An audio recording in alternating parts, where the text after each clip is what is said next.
Oaks, a house in the country which I rented for the summer. As an author, I write tales of mystery and murder. But the things that happened in this house were far more fantastic than any story I've ever had published. I brought a staff of servants from my city apartment, and my maid Lizzie Allen, who had been with me nearly 20 years. Lizzie? Yes, Miss Cornelia. Is the car ready? It's at the door. Look, Miss Cornelia, them servants you brought from the apartment are talking about walking out on us. Really? Well, I know they don't like it here, but I didn't think it was that bad. Well, they've been hearing things about the killer that the police call the Bat and the murders that he committed here this past winter. Now people are saying that he's back again. Well, how can they be sure of that? Has he committed another crime? No, not yet, but that ain't saying that he won't. Here's something else. You've heard about the bats they have here. Animal bats, the kind that fly. Yes, yes. Look what it says in this magazine. This is a report from the State Health Department, and it says some of them bats is rabid. Well... And that ain't all. Now there's a rumor going around that it was the bat himself, the killer, I mean, that released the rabid bats in this neighborhood. Oh, that's ridiculous. Well, the housekeeper, the cook, the butler, and the upstairs maid don't think so. Well, I can't help what they think. If hysterical nonsense like that can scare them out of their good jobs, it's their loss, not mine. Come on, Lizzie, I've got to get to the bank.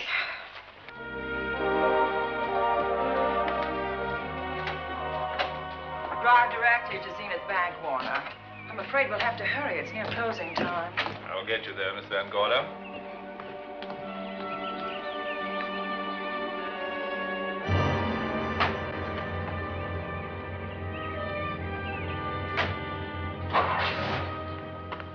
Thanks again. Miss Van Gorder. How do you do, Mr. Barry? How are you? I'm very well, thank you. You remember Lizzie Allen? Of course. Hello, Miss How Allen. do you do?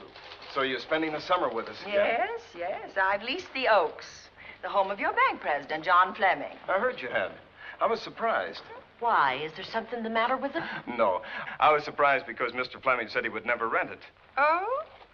Well, I rented it from his nephew, Mark Fleming, who has the real estate office here.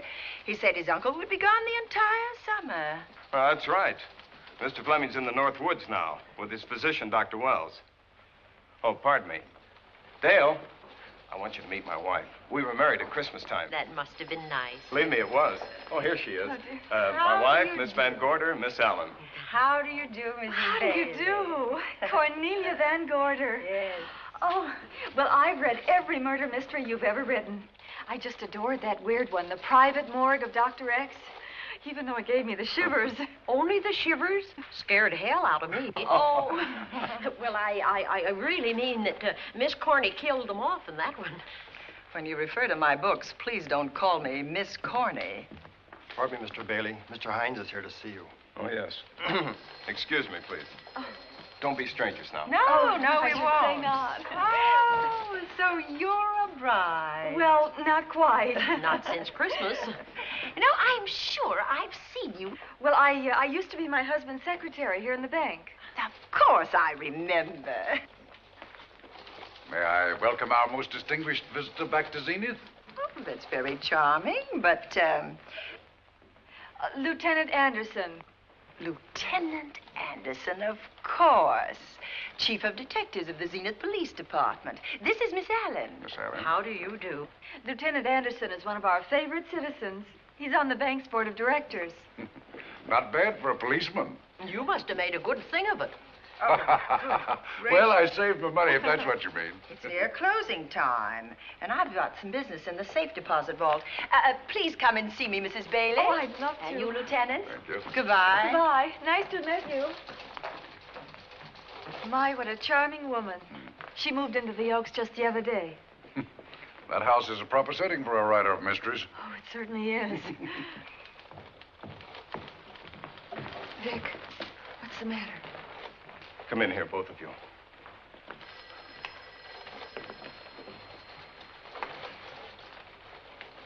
Andy, we're in trouble.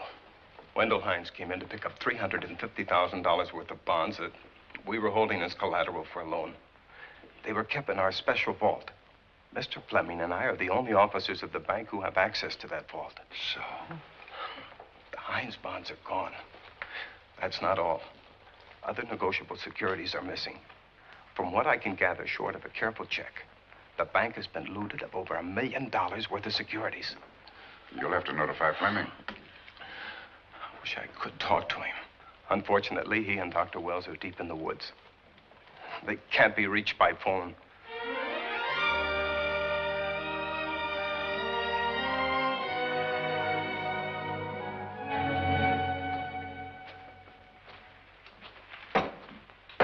What is it?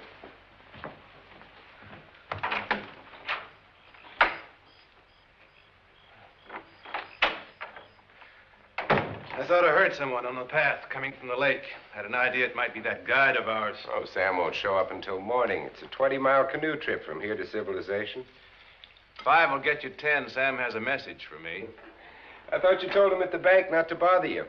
I did, but they'll bother me. Doctor. Yes, John. What would you do for $500,000? Anything short of murder. Why not murder? Too messy. Too great a risk? For $500,000? Yes. I pinched $1 million from the bank. Well, I'm not kidding. I embezzled it. Not that I think you wouldn't do it if you thought you could get away with it. I got away with it. I'm not talking about currency. I took negotiable securities that could be converted into cash. I have the cash in 10s, 20s, and 100s. Well, I'm your doctor, not your lawyer. Why tell me this? You'll find out why. Who's going to take the blame for the robbery? Bailey, the cashier. They'll never suspect me. I like Bailey. Well, so do I. I love the guy. I gave him his first chance. He has a lovely little wife. Charming girl. Was the best man. Where's the $1 million? In my family's tomb in Zenith. In the crypt with my father's casket. I don't buy that, John. No? No. You forget that I had you in charge when you were a very sick man. When you raved in delirium. And I heard you talk about a hidden room. Now, where else could you put a hidden room except in that mansion you built? That white elephant you call the Oaks. Look, everyone knows I have a bad heart. Now, who would doubt it if you wired the bank directors that my heart had failed? That I had fallen from a great height here in the woods. And that I was badly smashed up. You could ship the body back for burial and instruct them not to open the casket due to the condition of its contents. Well, you realize, of course, that we'd have to have a body to put in that casket, which means that we'd have to deal with an undertaker at this end. Of course. Well, where do we get a body? Couldn't we provide one of our own? How about Sam? Sam, our guide? Sam weighs about as much as I do. He's practically a hermit. He wouldn't be missed for a long time. The local undertaker would know him. Not if we made him look as if he'd been in a serious accident. But if Bailey's going to take the blame, why'd he have to do this? The jury might acquit him. In that case, I'd be a logical suspect.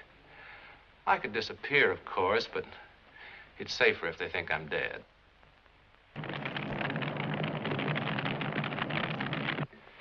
What if I don't go for this deal? In that case, it would be too bad. You mean you'd kill me? What else could I do? Now that I've told you about the $1 million, I'd say you were shot in a hunting accident. Now, look, Doctor, if you can find another body instead of Sam's, it's all right with me. There's $500,000 in it for you. I'll do my best. I smell smoke. So do I. What's that noise? Look, Doctor, the woods are on fire. It's coming this way. We've got to get out of here. Out the back way. We will. As soon as I provide that body we were talking about.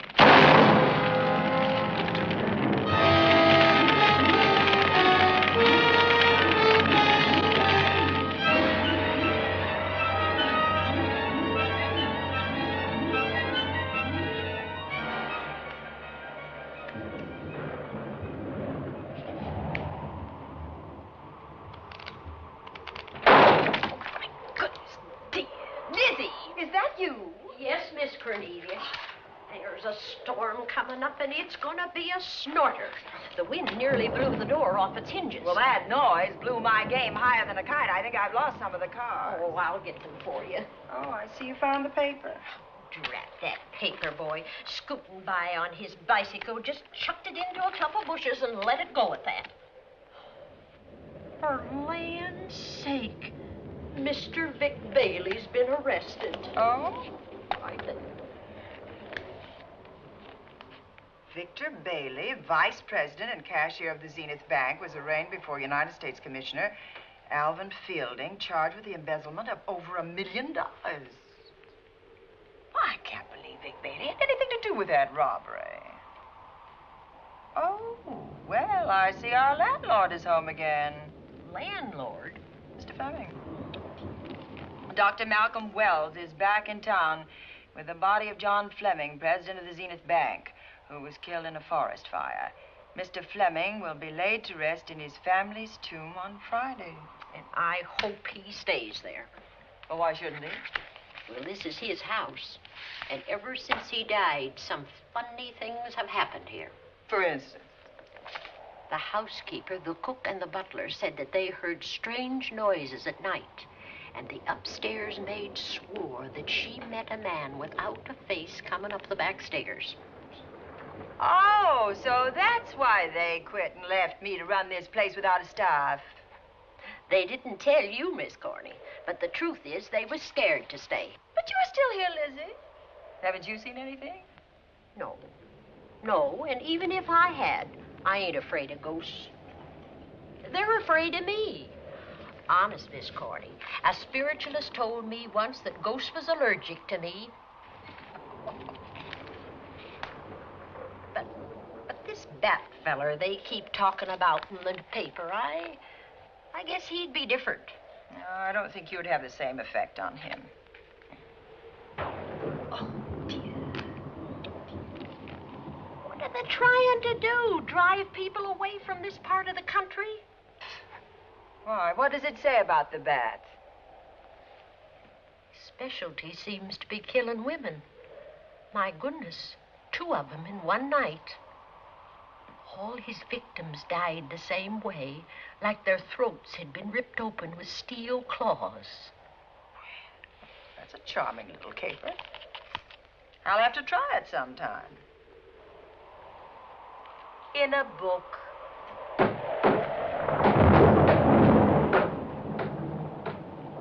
That ain't nothing, just something bumping against the house.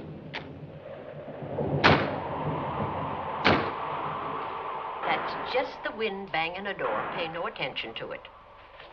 Listen to this.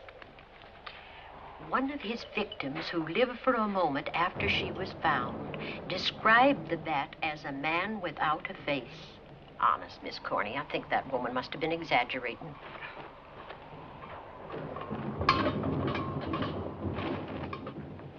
That's just that heavy tapestry at the top of the stairs. I know. I've heard it before on a windy night. That sounds as if there was someone on the stairs. I know there isn't. At least there shouldn't be. There ain't. Them's just the noises you hear in any old house on a windy night. It says here that the Bat never leaves no fingerprints. That's understandable.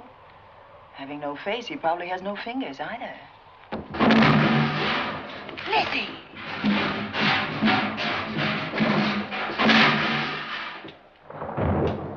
And that, I suppose, is the cat dropping its dentures. No, I don't think so. But I think it's something should be looked into.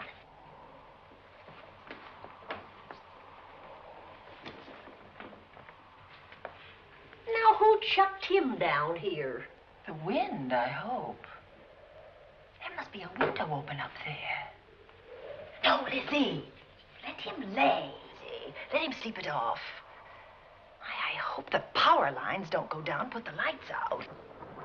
Now, we'll check the windows in the living room and draw the curtains, and then we'll go to bed. Yes, ma'am.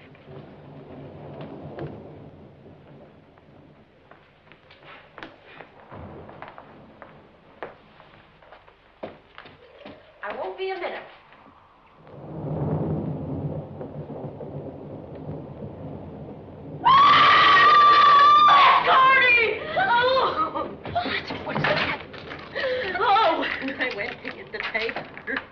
I turned the latch off. I forgot to turn it on again. He's out there. He was coming in. He might have got you. Oh, but he didn't, and he's still out there, thanks to you. Now, you hurry now, and we'll call the police. No, I won't leave you, Miss Coney. Are you okay? Yes, ma'am, I'm okay. Okay.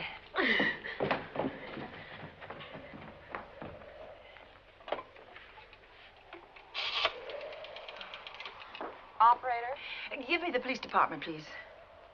Zenith Police Department. This is Cornelia Van Gorder. I'm living at the Oaks. We know about that, Miss Van Gorder. Just a moment ago, a man tried to force his way into this house. You're not alone there, are you? What about your servants? Well, I have none except my chauffeur, and he's away. He won't be back until the morning. Now, there's only 2 of us here tonight, and we're going to lock ourselves in my room. Now, if any of your men see anything, will you have them call me? I'll send officers over there right away. Oh, thank you very much. Come on, Lizzie. We're going to sleep in my room.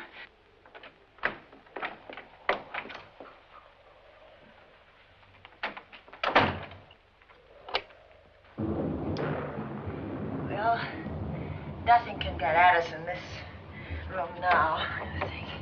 This door seems good and solid. Like the door to a tomb.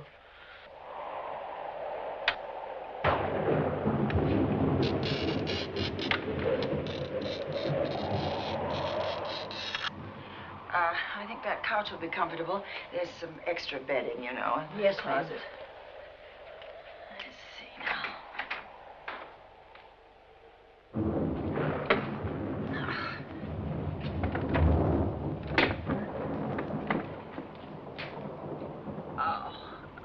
Huh? No bolt. Well, that's not so good.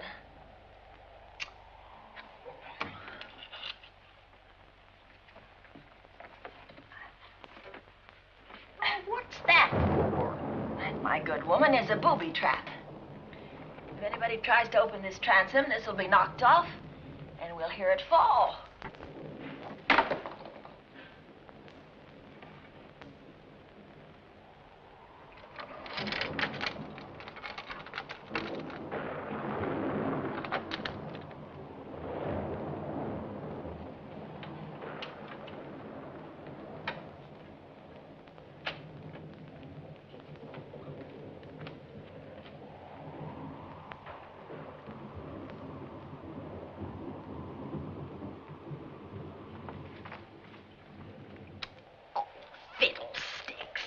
I forgot my night things, my robe, my gown, and my slippers. I'll go get them now. Now, wait a minute, Lizzie. I'll go with you. Now, don't you bother, Miss Cornelia. My room's just down the hall. Lizzie, I told you to wait. It's all right. I'll only be a second.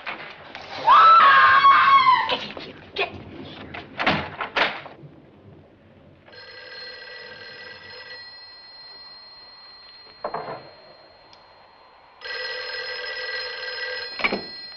Yes? Miss Van Gorder? Yes? Zenith Police Department. There's a police car just outside your house, and the officers in it have reported that there's no sign of a prowler anywhere on the grounds. Oh, the man's inside now. He's in the hall, just outside my bedroom. Have your men break through the kitchen door and search this place from top to bottom. Okay, Miss Van Gorder. Sit tight. I will. I have a gun, and I know how to use it.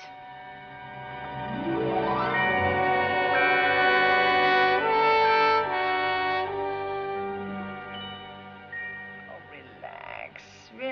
Relax, Lizzie. The police did a good job. They couldn't find anybody in here. But we both saw him, Miss Cornelia. All right, so he got away. But there are men on guard outside, so just try and get some rest. There's nothing can get at us here.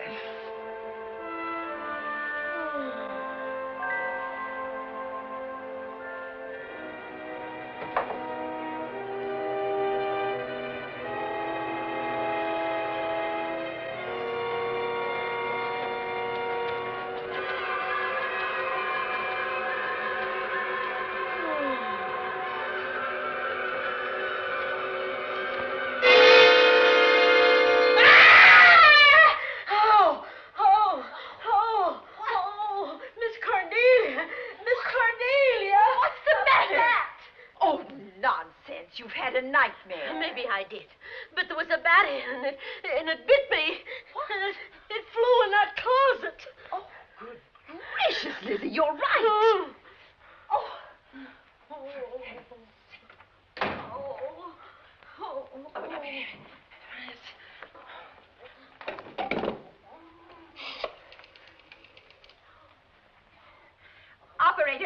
Operator, will you get me Dr. Malcolm Wells' office, please? No, I don't know his number, and I have no phone book up here, but this is an emergency. Will you connect me with his office, please? Oh, dear, I'm going to get the rabies. Hello? Hello?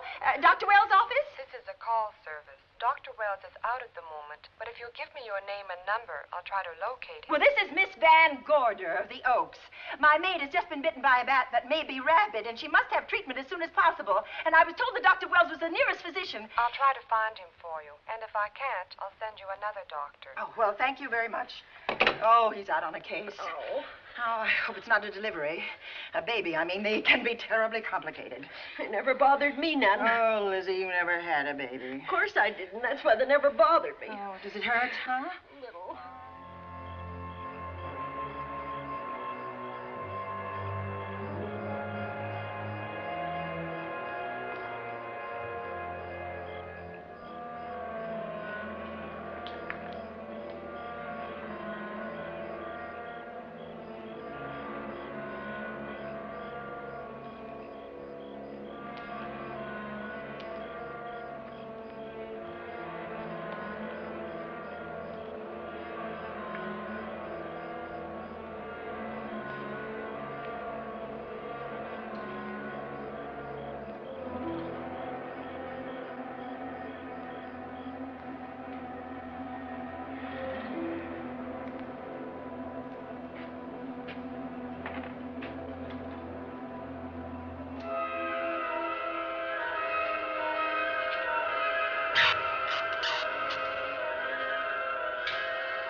Dr. Wells? Are you there, Dr. Wells? Are you there, Dr. Wells? This is the operator. Your call service is on the wire. It's an emergency. This is Dr. Wells. This is your call service, Doctor. Oh, hello. I was just doing an experiment. I left the receiver off. That's what I thought, but I kept trying. Miss Van Gorder at the Oaks called and said that her maid had been bitten by a bat, and she's afraid it might be rabid. What? Oh, all right. Tell her I'll be right over there.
Who's there? Dr. Wells. Come in. Good evening. Oh, I'm so glad they found you, Doctor. Well, I reached my office shortly after you called. How is your maid? Is she in any pain? No, she doesn't seem to be. Did the bat get away? No, I believe it's still in my bedroom. Oh, good. I'll want to examine it. There you go, Miss Allen. Now you feel better? Doctor, have I got the rabies? Well, I can tell you better after I've examined the bat's brain under a microscope. That thing's got a brain? Oh, you'd be surprised. Well, where is it? I think the little darling is in that closet. Oh. You know, it's a pity you leased this house, Miss Van Gorder. Why a pity? Well, my dear lady, I don't want to alarm you, but... Oh, well, after tonight, nothing can alarm me. Yes, I understand. It must have been terrifying. So many unexplainable things have happened here. There's something about the place. Your servants must have sensed it when they walked out on you. An apprehension of disaster. Well, let's see. Aha!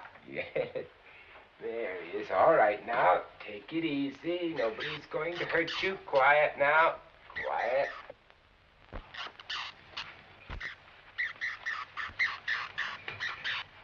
He looks quite normal. Doesn't seem to be sick at all.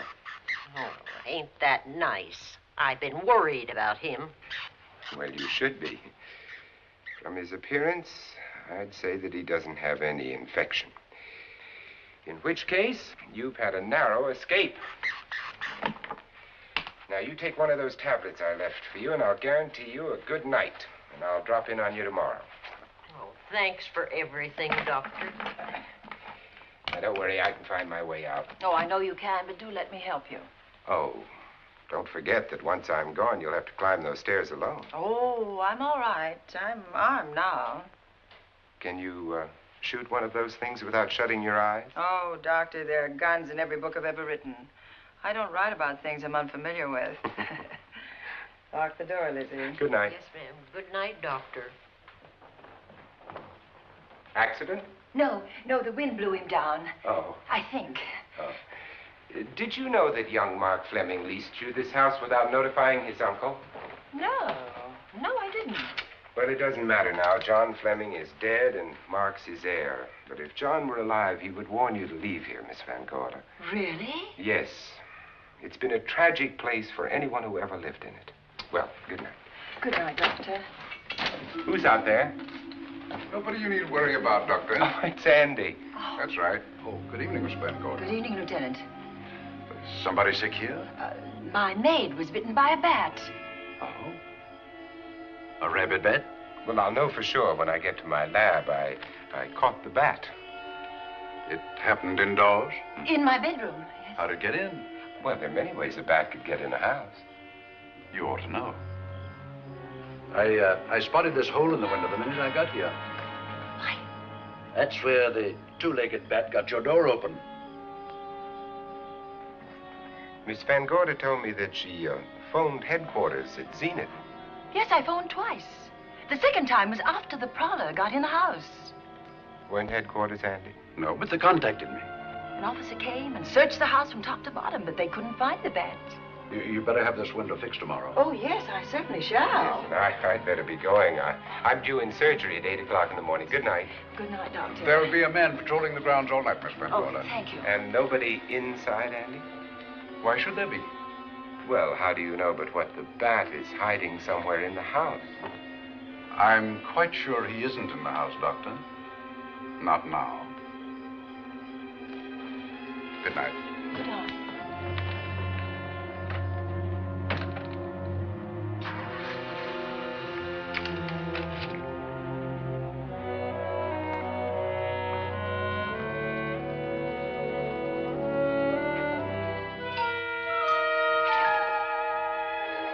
Hi, Andy. Hello, Mark. Well, congratulations. Real estate business must be picking up. New office, new furniture. New deal. How do you like it? It looks expensive.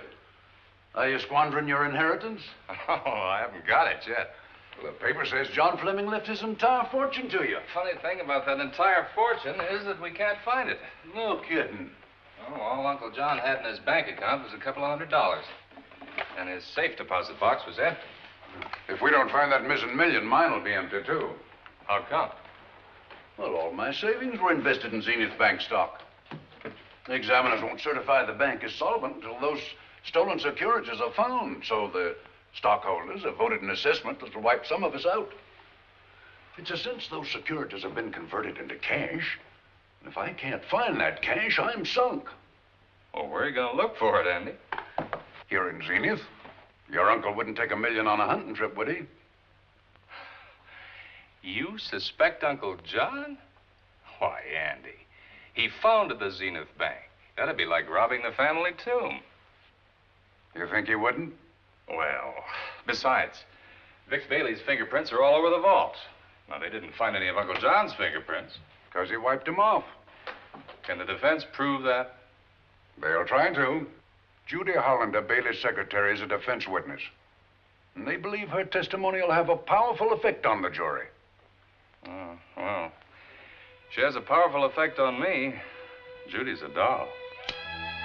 Here's the book you mentioned, Judy. It's your newest one. Yes, it's just been published. You can have that copy if you wish. Oh, it's a first edition and you've signed it. Yes, of course. Thank you so much.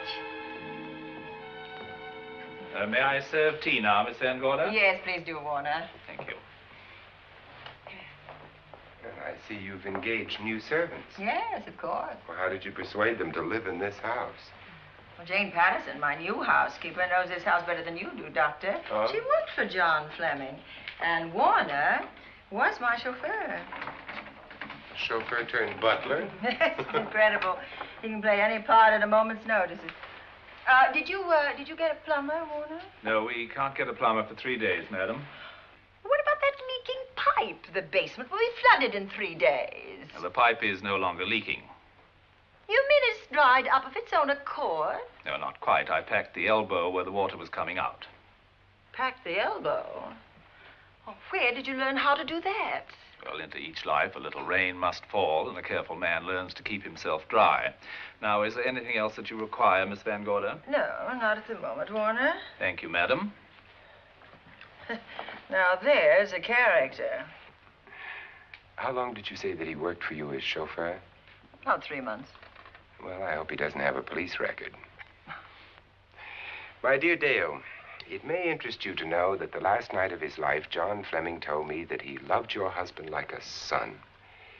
If Fleming were alive today, he would be fighting to prove Vic's innocence. Could Mr. Fleming prove his own innocence? Miss Van Gorder, can there be any doubt about it? There will be when Miss Hollander testifies at Vic's trial. Oh? You know something that we haven't heard yet, Judy? Something I saw with my own eyes. She's not permitted to say what it was. My dear girl, I wouldn't think of asking her. But let's assume for a moment that Fleming did steal the $1 million. Now, what would he do about it? Where is it? Hidden someplace where he could lay his hands on it without getting caught in the act. Now, if I was writing this, instead of living in the middle of it, I'd hide it right here in this spooky old house. Under a loose floorboard or up a chimney? If Mr. Fleming had the nerve to steal $1 million, he'd make his plans well in advance. I'd say he'd prepare a place to hide it. Possibly when this house was being built. Now, I rented this place from Mark Fleming, his nephew. I wonder if he'd have the floor plans. I'll ask him. Yes. Lizzie, will you bring Mrs. Bailey the phone? Oh, you ask him now. His number is Summit 7537. Oh, thank you, Lizzie. Summit 7537. Not bad, eh, Andy? That means new business. Now, you see, somebody wants to buy a house. Mark Fleming speaking. Oh, hello, Dale. Well, hang on a minute, honey, while I see if I have him. It's Dale Bailey, all excited.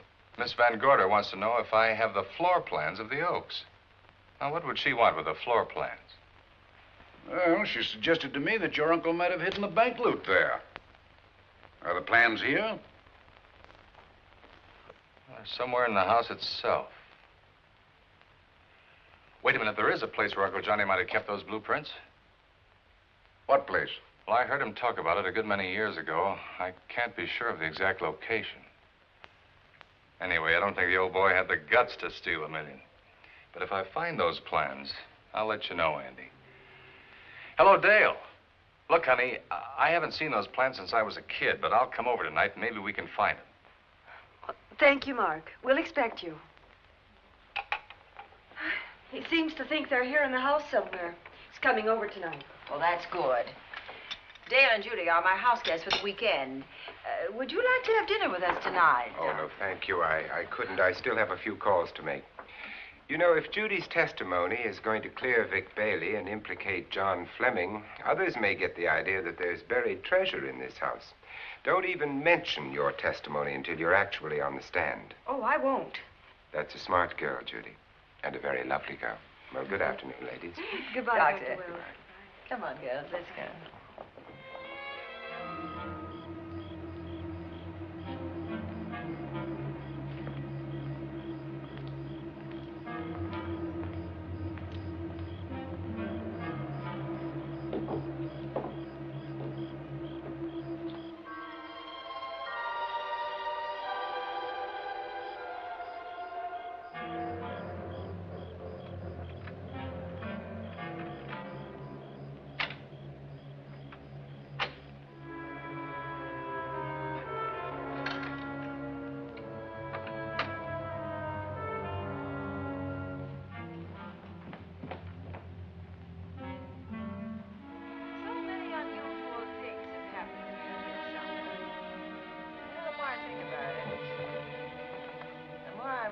I should be putting them down on paper. Weren't you your husband's secretary, Dale? Yes, I was. Do you take shorthand? Mm-hmm. Well, my dear, if you'd like to have your mind occupied, I want you to work with me while I write the story of this fantastic criminal, the Bat.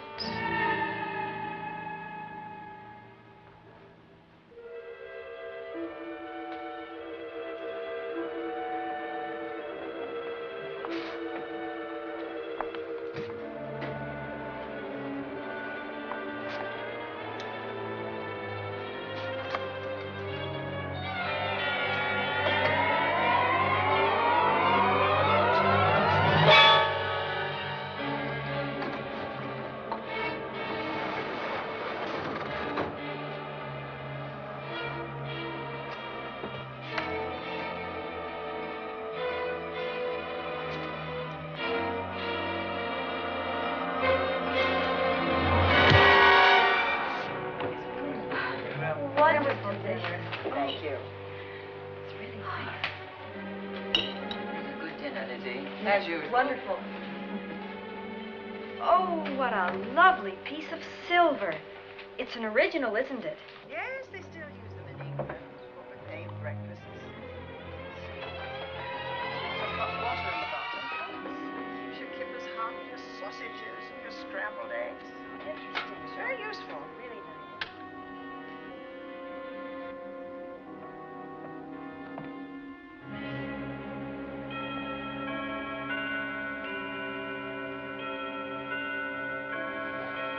Clock hasn't struck the hour in the last 10 years, if I'm to believe what Mark Fleming told me. Why is it angled away from the wall like that? I don't know. Somebody must have moved it. Lizzie, very likely when she was dusting. Wait a minute. Did you know there's a door in this paneling? No, I didn't. Oh, my gracious, so there is. Maybe it opens to a secret passage. Oh, certainly to a secret something. Who knows, girls? We'll be about to stumble on that missing million. Oh, this is... Oh. There's a panel. There must be some gimmick to it. There always is. Yes, it moves. It moves. Oh.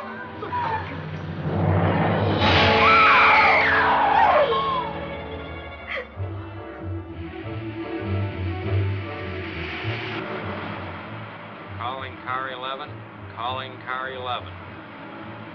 Proceed to the Oaks in Zenith Township immediately. A homicide has been reported. Okay. Proceeding to the Oaks. Notify the county coroner, Dr. Wells. Tell him to come to the Oaks at once.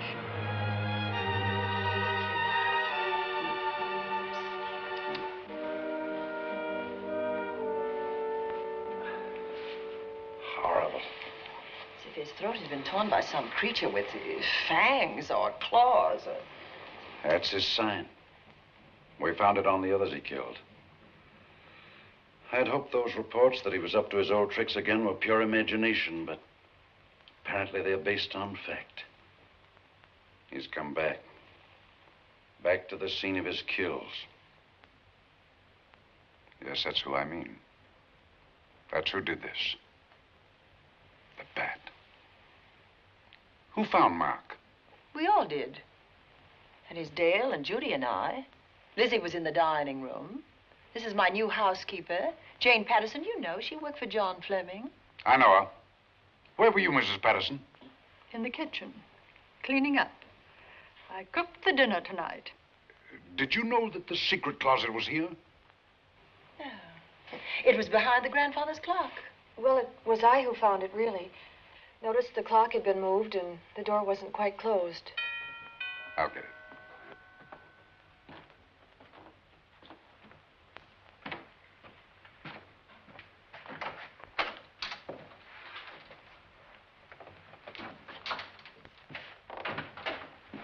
Who is it?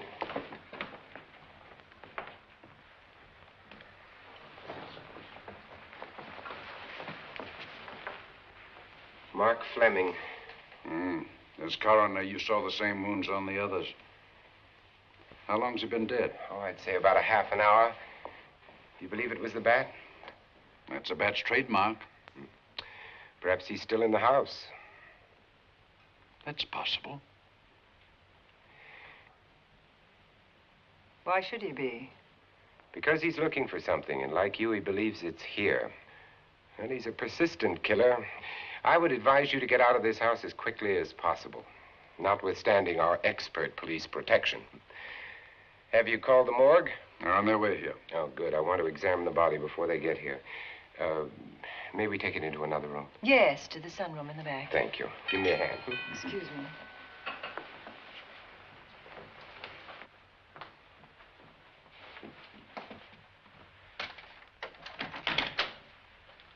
Oh, Warner, where have you been? Well, madam, has been an accident? There's been a murder.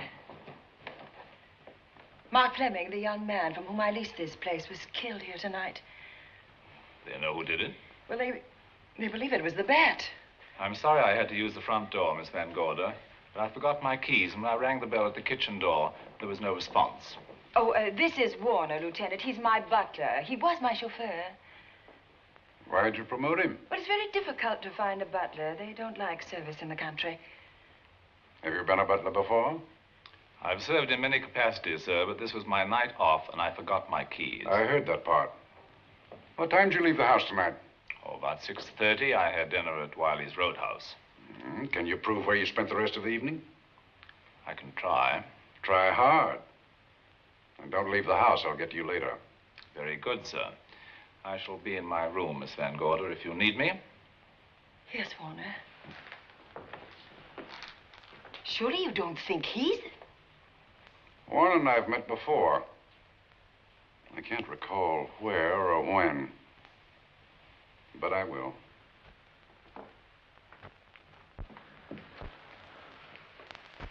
There'll be a crew here shortly from headquarters, dusting for fingerprints, taking photographs. But in the meantime, Mrs. Patterson, you aren't leaving the house tonight, are you? No, Lieutenant. Don't. I'll talk to you in the morning. Good night. Good night, sir. Good night, Miss Van Gorder. Dale, I was with Mark Fleming this afternoon when you talked to him about the floor plans of this house. I heard him tell you he was coming here tonight. Dale called him at my request. She told me he was coming.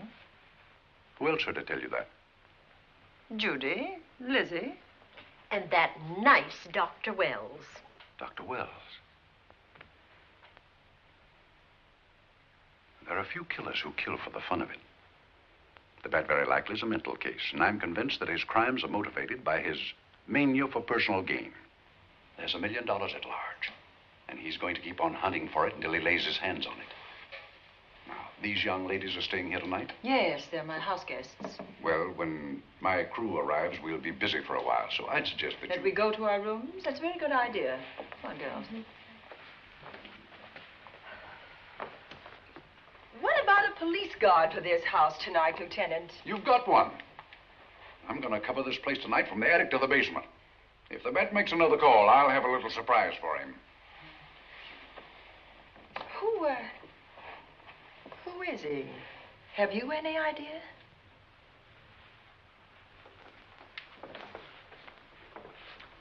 He could be anybody. So far, there are clues to his identity, but nothing we could take before a jury. I'm afraid we must look higher than the criminal world. He may be a merchant, lawyer, doctor, scientist, one of the pillars of his community. Ladies, lock your doors tonight. Stay behind them. I promise you you'll be safe. Good night. Good night, Lieutenant. Good night.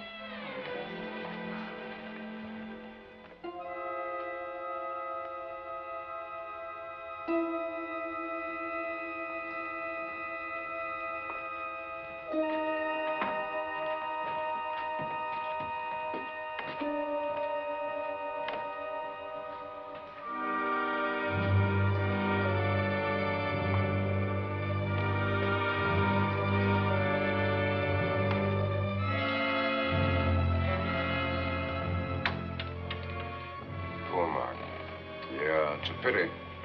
So young. Well, Doctor, do you agree it was the Bat? In my report, I shall say the death was caused by the same technique used in the other killings. A paralyzing blow to the throat, followed by severe lacerations of the jugular, resulting in excessive hemorrhage. In a layman's language, he didn't know what hit him. Oh, he knew. But he didn't have time to think about it.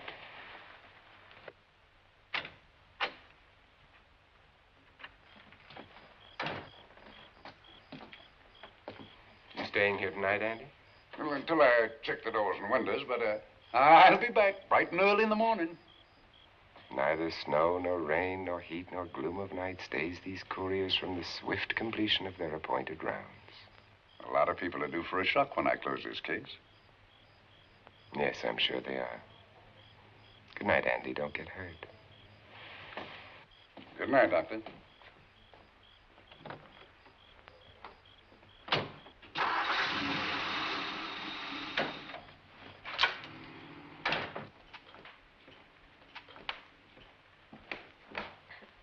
You know, I think we'd better let you get some sleep. Oh, Lizzie and I share this room for mutual protection.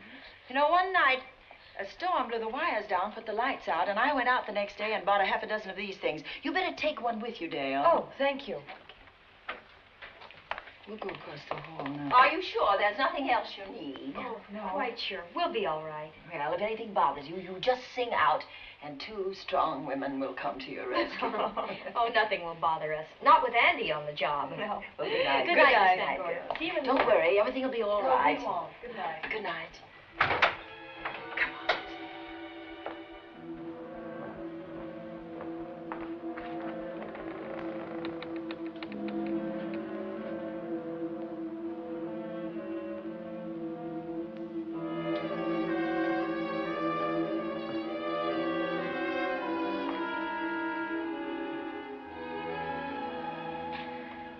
I don't think I'll sleep tonight.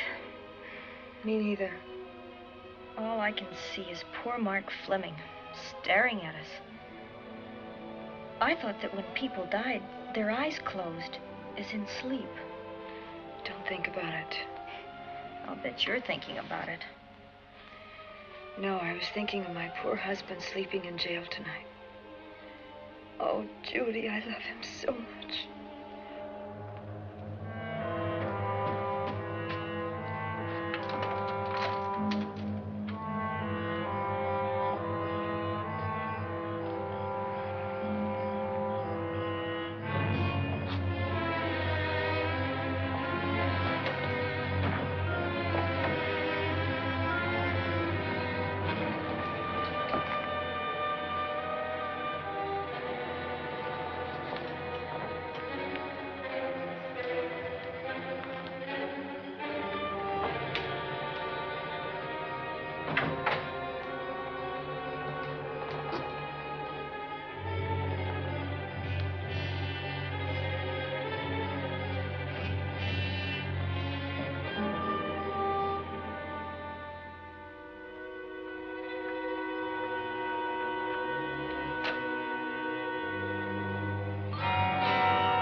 What's that noise? Oh, I don't know. I kind of fell half asleep.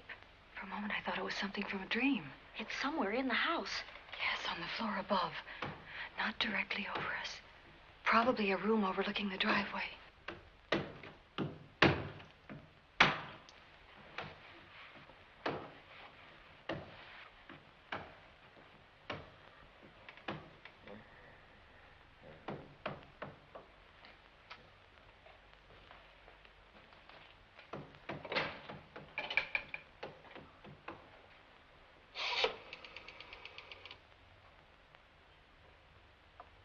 Should we call Miss Van Gorder? She'll hear it. How can she help but hear it? Oh, besides, we don't want her to think we're a couple of hysterical women. Well, I'm about to become one. dear. I had it for one night. Dale, you're not going out in that hall. I want to know what's happening up there. But Lieutenant Anderson said if we stayed behind our locked doors, we'd be safe. Vic isn't safe locked up in that jail. Oh, but... Suppose that stolen money is in this house. Mark Fleming seemed to think it was. Maybe that's what somebody's looking for. Oh, for heaven's sake, don't you hear that awful noise up there? Now, Lizzie, you've just got to stay awake. The house phone and the outside phone wires have been cut, and we can't get help. Where's that policeman? Oh, I don't know. Something must have happened to him. Now, go on, get on your robe. Oh, Dale, please don't go up there. I've got to. Think what it could mean to Vic. Now, you stay here. Oh, no. If you go, I go.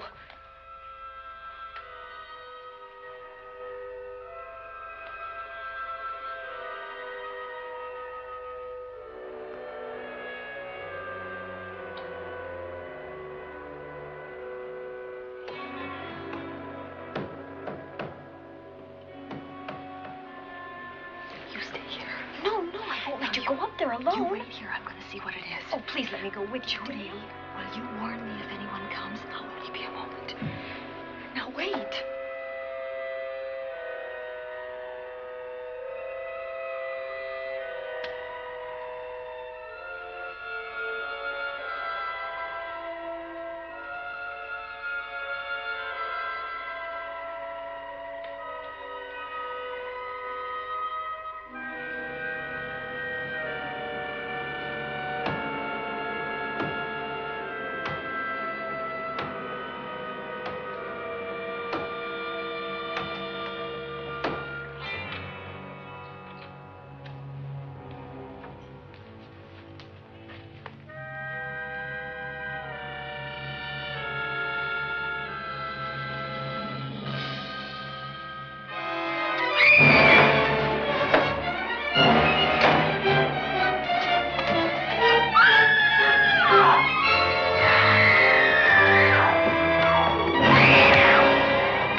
Judy.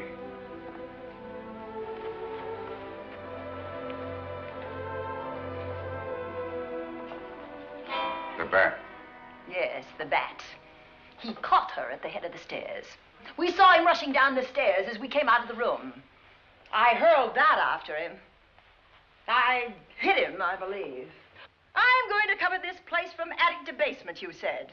Well, what were you covering when that poor child was murdered? Where were you? I saw a man outside in the grounds. I went out there and hunted him. I heard him in among the trees, and so I followed the sound of him as far as the brook down near the back road. And then I lost him. I'd rather give my own life than have this happen to Judy. But I told you to stay in your rooms and lock your doors and stay there. What was she doing at the head of those stairs? That was my fault. They heard a strange noise. Heavy pounding in one of the rooms on the 3rd floor. We all heard it. I wanted to see what it was. Judy, wish she wouldn't let me go out by myself. I made her stay on the balcony. What about your new butler? Oh, well, he's in his room, I suppose. Oh, Mrs. Patterson. Oh, yes. Did you know what happened here? No, sir, but I heard the screams. I went to call Warner. We have rooms on the same floor, but he wasn't in his room. His bed hasn't been slept in.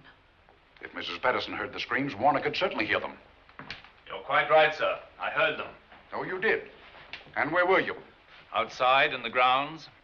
Miss Holland has been murdered. No. Oh, so you're surprised. Shocked. Well, I've seen better performances. I remember you now. Your name's not Warner. I've got a circular in my office with your picture on it. The Chicago police not so long ago were hunting for you in connection with the robbery. You're right again, sir. And they found me and they tried me and I proved my innocence and I was acquitted. That could have been a lucky break. Where were you when this child was killed? I told you before, sir. Outside. What were you doing there? I was following you. I saw you leaving the house, and it seemed that you were hunting someone. I thought you might need some help. Oh, yes, sir. I followed your flashlight down through the trees. Then it disappeared. And then suddenly, as I was staring out into the darkness, I was struck by something on the back of the head. The next thing I knew, I was lying on the ground. I realized I'd been knocked out. I wish you had been knocked out. But then we'd have found you with your mask still on your face. You were hid here in this house with this poker as you were rushing down those stairs after that child was killed. Oh, no, sir. You can't pin this on me. I'm not the Bat. I've never killed. I couldn't kill. I won't take the rap for this.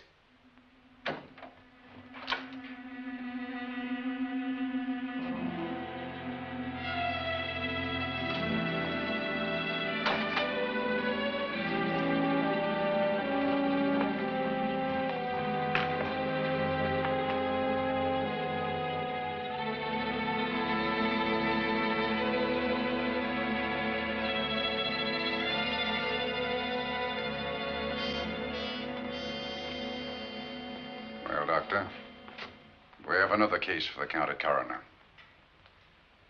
You see, the Bat came back. Why did you come back, Doctor?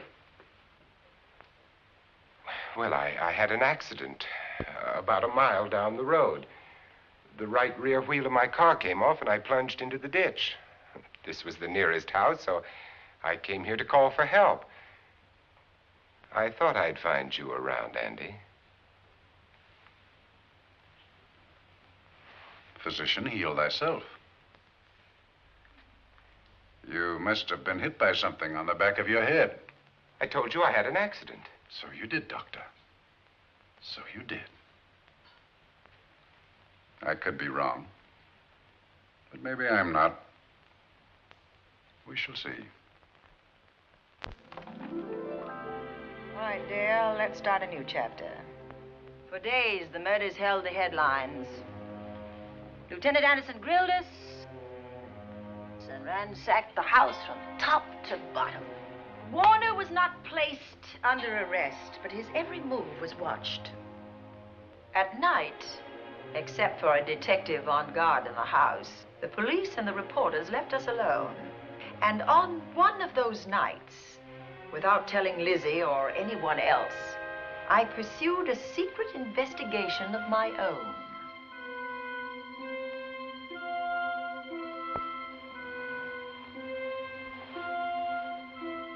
It was in an empty room on the 3rd floor where we kept our trunks and other things.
bad idea to kill me in my own lab and let people think that I'm the Bat. But you had to kill me first. What was it to be, ambush? And clever as you are, you're not smart enough to do that. Nor were you smart enough to find the money, though you came quite close to it. But I know where it is. And when you're dead with that sign pinned on your chest, I'm going to collect it and live happily ever after. He destroyed himself. How true that will be. Well, goodbye, Bat. Here's a serum that will heal you whether you're rabid or not.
Wrong.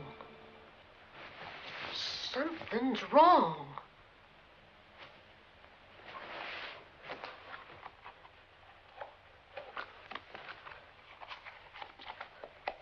Miss Cornelia.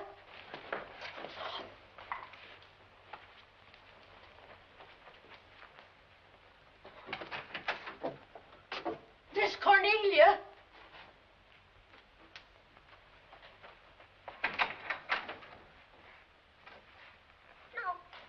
Would she be going at this time of night?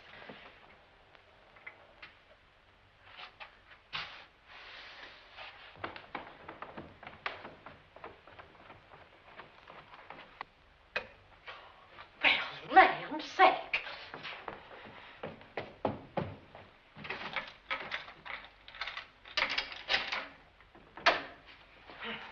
I never. Oh. Mr. Davenport. Mr. Davenport. Oh, a fine thing. The door unbolted, the chain off, and you asleep on the job. Wait till Lieutenant Anderson hears about this. Come on, wake up. What's the matter with you? I don't know. My head hurts. My whole body's numb. Here, take a sip of this. Try to snap out of it. I'll be back in a minute.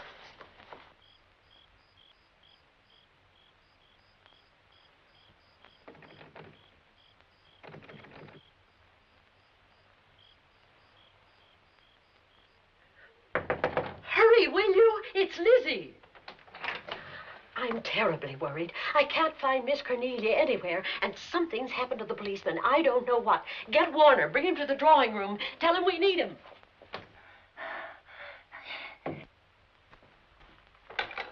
Are you all right now? Yeah, I'll be all right in a minute. I remember now. I took a drink of wine from that decanter there. Miss Van Gorder told me to help myself. She wouldn't put nothing in it? Well, somebody did. Somebody who knew I was on duty here. Then it was somebody that got Miss Van Gorder. I can't find her anywhere. Upstairs, downstairs, or in the basement. I told the housekeeper to get Warner. Lieutenant Anderson will want to know about this. Hello. Yeah, this is Davenport at the Oaks. We've got trouble here. Well, for one thing, I was drugged. Yeah. But I must have been knocked out because the maid tells me Miss Van Gorder is missing. Well, you better call Anderson and let him know. He's not at home. Well, where is he? Out on a case? What case? Dr. Wells. What else did they tell you about it? Oh, hurry, will you? We've got to find Miss Cornelia. Okay. Lieutenant Anderson is out on a case. Dr. Wells was found dead in a room next to his garage, murdered. Dr. Wells? There's something queer about the killing of Wells, but headquarters won't talk about it. Lizzie, Warner isn't in his room. There's no sign of him anywhere. And I was supposed to keep an eye on that guy. Where's Miss Cornelia? That's what I want to know. Wait a minute. Didn't you say that the chain and the bolt were off of the front door? I certainly did. Well, maybe Miss Van Gorder went outside. Oh, she never would. We better look. I can't breathe. There's no air.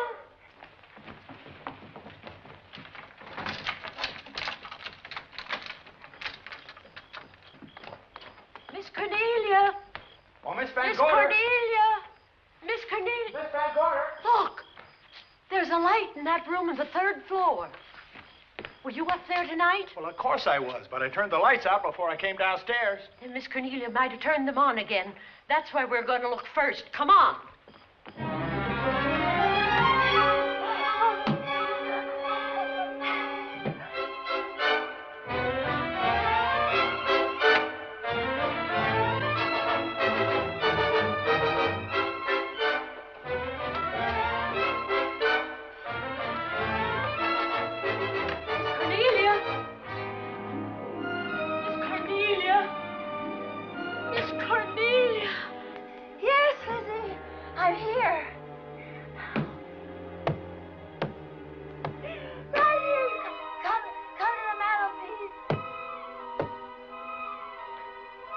Here we are, Miss Van Gorder. What do we do now? Over the mantel, there are 5 panels. Strike it with your hand.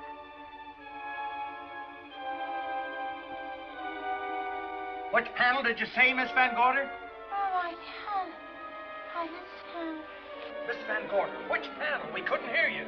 She said strike it. What difference does it make which panel? Strike them all. Look.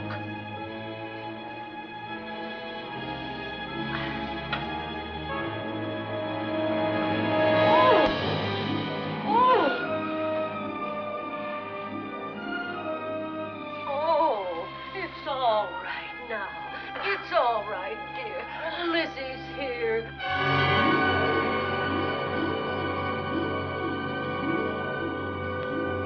Feeling better? Yes, much better. We'll take you to your room. Oh, no, you won't. I'm going to stay right here. I'm quite all right. Oh, how blessed it is to breathe without an effort. You know, no one knows how sweet the air can taste until someone shuts it off for a moment. That room is just like a box. When the mantelpiece closed, it seemed like all the air was drawn out of it. Look, there it goes again. Let it close. I can open it from in here. There's a control panel behind this blueprint. Electric motor under the trap door here. Once the door is open, you can keep it that way. I believe that the fireplace in this other room opens the same way. And it does. I tried to find this, but I couldn't find it. Yeah, it's back at this blueprint here. Well, it's quite a setup. Too bad we can't open that safe in the same way. Take an expert to crack this box or a shot of nitro. Well, maybe that's what the bat had in mind. Could be. Seems he's on the prowl tonight. Miss Van Gorder, Warner has disappeared. And Dr. Wells has been murdered. Dr. Wells? Lieutenant Anderson's on that case right now. Well, does he know what happened here tonight? They got word to him. He'll be here any minute.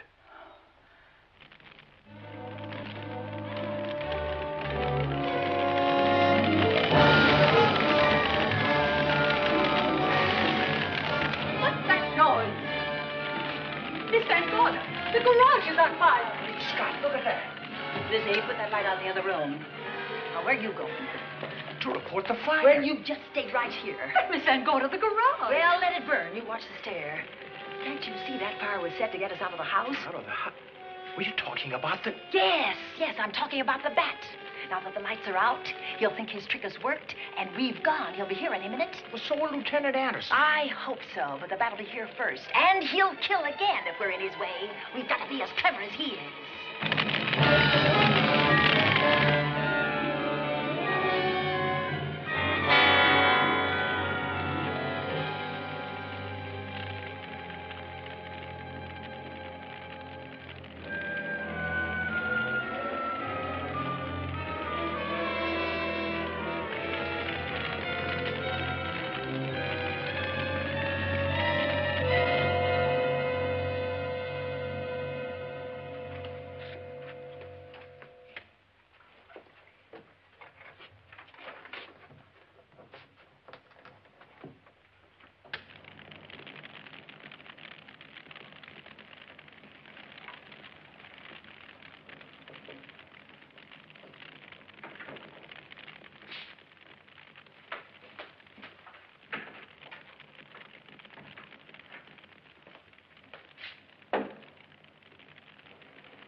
But you'll be safer downstairs. I'll take care of you. Well, the others can go, but I'm going to stay right here. All right, but get out of sight.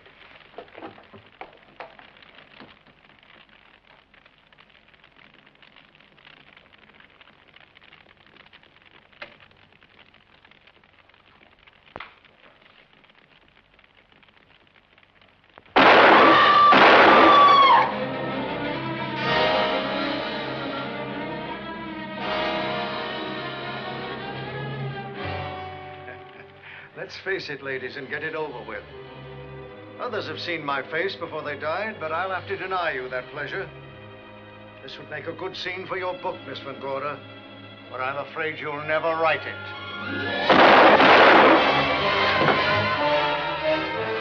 That is Warner. I could tell. You misjudged me, Miss Ellen. Warner! I don't like being a murder suspect, Miss Van Gorder.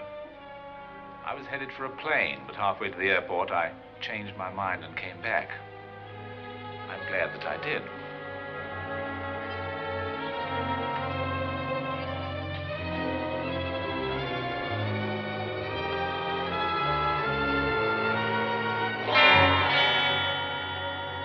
Why, it's Lieutenant Anderson.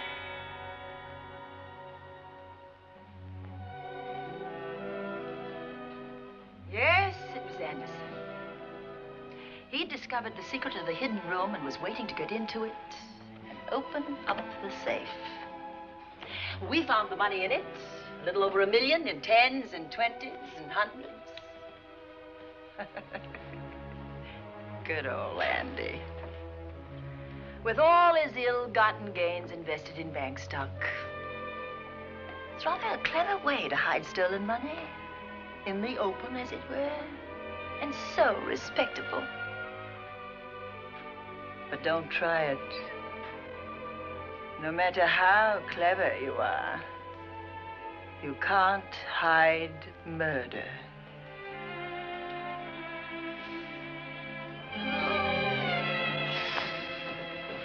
Well, that's it, Dale. That's the end.